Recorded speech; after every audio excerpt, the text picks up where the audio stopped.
오늘 나눌 말씀은 레위기 7장 11절에서 14절 말씀입니다. 레위기 7장 11절에서 14절 말씀 우리 함께 보겠습니다. 레위기 7장 11절에서 14절 말씀 우리 한 목소리로 읽겠습니다.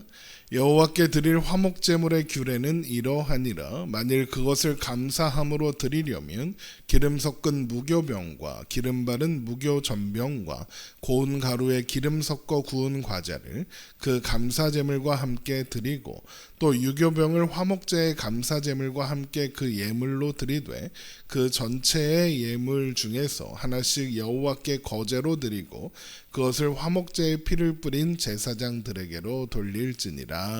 아멘. 오늘부터 살펴보는 레위기 7장 11절에서 34절까지의 말씀에는 화목제에 대한 추가적인 규례가 기록되어 있습니다. 그리고 그 내용은 크게 세 부분으로 나눌 수 있어요. 첫 번째 부분은 7장 11절에서 21절까지로 감사를 목적으로 드리는 화목제에서 화목제물과 함께 드리는 소제물에 대한 것과 또 화목제물 중 제사장의 목 그리고 화목제물을 바친 사람이 화목제물을 먹는 방법과 또 먹을 수 없는 경우에 대한 내용입니다. 또 두 번째 부분은 22절에서 27절로 화목제물의 피와 기름을 절대 먹지 말아라 하는 내용이고, 세 번째 부분은 7장 28절에서 34절로 화목제 중에서 제사장에게 돌려야 할 몫에 대한 규례를 정리하는 내용이 이어집니다. 그 중에서 오늘 살펴보려는 내용은 첫 번째 부분에 해당하는 7장 11절에서 21절의 전반부, 곧 화목제물과 함께 드리는 소제에 대한 말씀입니다. 오늘 본문 말씀이 제일 먼저 기록하고 있는 것은 하나님께 대한 감사를 목적으로 화목제를 드릴 때 감사제물과 함께 곡물을 드리라 라는 규례입니다. 먼저 곡물에 누룩을 넣지 않은 무교병으로 하나님께 드리는 방법은 세 가지인데, 기름에 완전히 적셔서 섞은 무교병으로 드리는 방법, 기름을 발라 호떡처럼 납작하고 둥글게 만든 무교 전병으로 드리는 방법, 고운 가루에 기름으로 반죽하여 구운 과자로 드리는 방법이 그것입니다. 레위기 7장 11절입니다. 여호와께 드릴 화목제물의 규례는 이러하니라. 만일 그것을 감사함으로 드리려면 기름 섞은 무교병과 기름 바른 무교 전병과 고운 가루에 기름 섞어 구운 과자를 그 감사제물과 함께 드리고, 이렇게 되어 있죠. 기름을 섞거나 바른 무교병은 레위기 2장 4절에 나오는 소제의 규례와 같고, 고운 가루에 기름을 반죽하여 구운 과자는 레위기 6장 21절에 제사장이 매일 드리는 소제의 규례와 비슷합니다. 이미 여러 번 설명드렸던 것처럼 무교병을 드린다는 것은 무교병이 사람의 수고와 노력이 첨가되지 않았음을 상징하는 떡이기 때문입니다. 그러니까 무교병은 이 모든 일이 오직 하나님의 은혜로 되었다는 고백이 담겨 있는 상징이 있다는 겁니다. 특히나 이 제사가 감사함으로 드리는 화목제라는 것을 생각하면 무교병을 드리는 것이 마땅해 보이죠. 또한 그래서 무교병에 기름을 바르기도 하는 겁니다. 무교병에 바르는 기름은 보통 감람유인데, 성경에서 감람유는 성령의 임재와 능력을 상징합니다. 특히 스가랴 4장 6절에 오직 나의 영으로 되느니라 라고 해서 감람유를 하나님의 성령에 비유하는 것을 볼 수 있죠. 그러니까 기름 바른 무교병은 하나님께서 지금 드리는 감사의 화목제의 원인이 하나님 원인이심을, 오직 이 감사의 이유가 오직 하나님께만 있음을, 모든 것이 하나님의 은혜로 하나님의 성령으로 된 일임을 고백하는 상징이 되는 겁니다. 그런데 감사의 화목제에서 누룩을 섞은 유교병을 화목제의 감사제물과 함께 예물로 드릴 수도 있습니다. 레위기 7장 13절입니다. 또 유교병을 화목제의 감사제물과 함께 그 예물로 드리되입니다. 앞에서 무교병이 오직 하나님의 은혜로 되었다는 고백이 담겼다면 누룩이 들어간 유교병은 그렇다면 인간의 수고와 노력, 공로가 있다라는 의미가 될 텐데 하나님은 감사의 화목제물을 드릴 때 유교병을 함께 드리도록 하신 겁니다. 그래서 뭔가 무교병, 유교병은 그럼 반대되는 거 아닙니까? 뭔가 모순되는 거 아닙니까? 이렇게 생각할 수 있죠. 앞에서도 말씀드린 것처럼 소제물에 누룩을 넣지 말라 하신 것은 누룩이 사람의 수고와 노력, 공로를 상징하기 때문이라고 했습니다. 그렇다면 유교병을 드리면 안 될 것 같죠. 그런데 유교병을 드리라고 하시죠. 그러면 하나님은 왜 이런 말씀을 하시는 걸까요?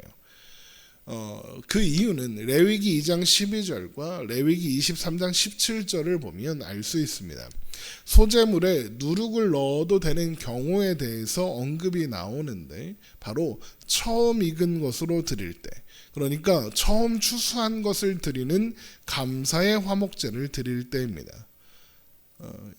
오늘날로 말하면 추수감사주일 같은 거죠.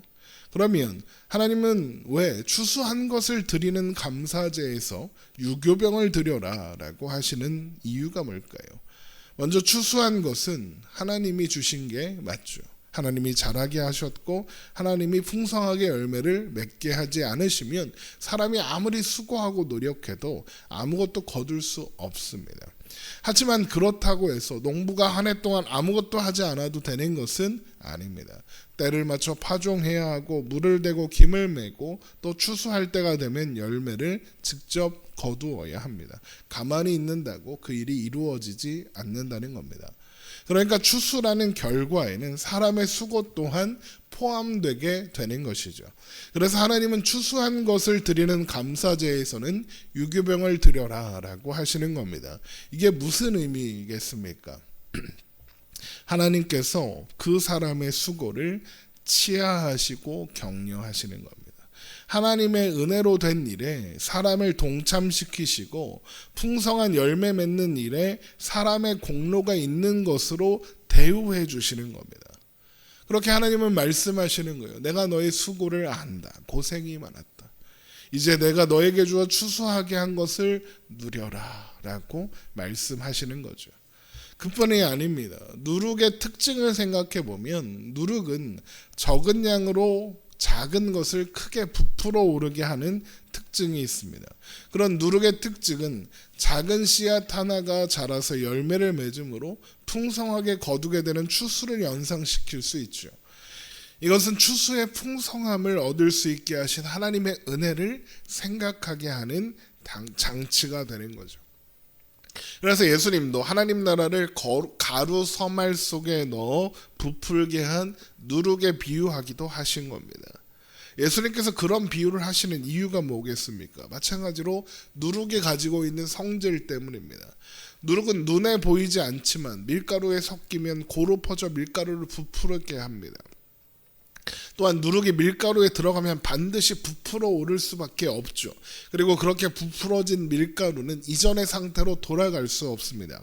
예수님은 바로 이런 누룩의 성질을 염두에 두시고 하나님 나라 또한 그 시작이 작고 미약해 보인다 하더라도 반드시 온 세상 곳곳으로 퍼질 수밖에 없으며 뿐만 아니라 그 일은 멈춰지거나 되돌릴 수 없다라고 말씀하신 겁니다. 그런데 하나님 나라는 하나님께서 통치하시는 나라입니다. 그 나라에 속하여 사는 백성들은 그래서 언제나 풍성한 열매를 맺죠. 이것이 하나님께서 이스라엘 백성들에게 주신 약속의 내용입니다. 신명기 11장에 그 내용이 자세히 나오고 있습니다. 우리 신명기 11장 8절을 한번 찾아보겠습니다. 신명기 11장 8절입니다. 신명기 11장 8절. 그러므로 너희는 내가 오늘 너희에게 명하는 모든 명령을 지키라. 그리하면 너희가 강성할 것이요 너희가 건너가 차지할 땅에 들어가서 그것을 차지할 것이며 또 여호와께서 너희의 조상들에게 맹세하여 그들과 그들의 후손에게 주리라고 하신 땅 곧 젖과 꿀이 흐르는 땅에서 너희의 날이 장구하리라. 내가 들어가 차지하려 하는 땅은 내가 나온 애굽 땅과 같지 아니하니 거기에서는 너희가 파종한 후에 발로 물대기를 채소밭에 댐과 같이 하였거니와 너희가 건너가서 차지할 땅은 산과 골짜기가 있어서 하늘에서 내리는 비를 흡수하는 땅이요 내 하나님 여호와께서 돌보아 주시는 땅이라. 연초부터 연말까지 내 하나님 여호와의 눈이 항상 그 위에 있느니라. 내가 오늘 너희에게 명하는 내 명령을 너희가 만일 청종하고 너희의 하나님 여호와를 사랑하여 마음을 다하고 뜻을 다하여 섬기면 여호와께서 너희의 땅에 이른비 늦은비를 적당한 때에 내리시리니 너희가 곡식과 포도주와 기름을 얻을 것이요 또 가축을 위하여 들에 풀이 나게 하시리니 내가 먹고 배부를 것이니라 하십니다. 하나님의 백성들이 살아가는 곳은 하나님의 눈이 항상 그 위에 있고 하나님께서 항상 돌보아 주시는 땅이다라는 겁니다. 그래서 그들이 열매 맺는 것, 그러니까 추수한다는 것은 하나님께서 돌보아 주신 결과로 그들에게 주어진 풍성함은 하나님 나라의 백성이 누리는 특권인 겁니다. 그래서 하나님은 소재에 누룩을 넣지 말라고 하셨으나 추수를 기념하여 감사제로 드리는 제사에는 누룩을 넣은 유교병을 드리라 하심으로써 누룩으로 인해 부풀어 오르는 빵처럼 하나님의 은혜가 풍성하게 그들 가운데 나타나셨다는 것을 기억하고 기념하게 하시는 겁니다. 다만 유교병으로 드린 감사의 제물은 제단에 올려 태우면 안 되고 거제로 드린 후에 제사장 몫으로 돌려야 합니다. 레위기 7장 14절입니다. 레위기 7장 14절 그 전체의 예물 중에서 하나씩 여호와께 거제로 드리고 그것을 화목제의 피를 뿌린 제사장들에게로 돌릴지니라. 여기에서 거제라는 것은 제물을 높이 올려드려서 드리는 제사입니다. 이렇게 들어 올리는 거죠. 누룩을 넣은 것을 제단에 올려 태우지 말아야 하는 것은 소재에 누룩을 넣지 말아야 하는 이유와 같습니다. 누룩은 사람의 수고와 노력과 공로를 상징하기 때문에 이것은 하나님께 향기로운 제물이 되어야 하는 화제로는 어울리지 않는 것이죠. 또한 누룩이 사람의 수고와 노력, 공로 같은 것을 상징하기 때문에 누룩은 죄와도 연결됩니다. 죄란 결국 하나님을 인정하지 않고 자신의 힘으로 모든 것을 했다고 주장하는, 그러니까 하나님의 자리에 스스로 올라가 하나님의 자리를 차지하려고 하는 것을 의미하죠. 그래서 죄와 타락을 상징하는 누룩은 제단에 올려 드릴 수 없는 겁니다. 하지만 앞에서 살펴본 것처럼 유교병을 드리는 데도 의미가 있기 때문에 제단에 올려 태우는 대신 거제로 올려 드리고 제사장 몫으로 제사장이 먹게 함으로써 하나님께서 그 제사를 기쁘게 받으셨다는 확증으로 삼게 하시는 겁니다.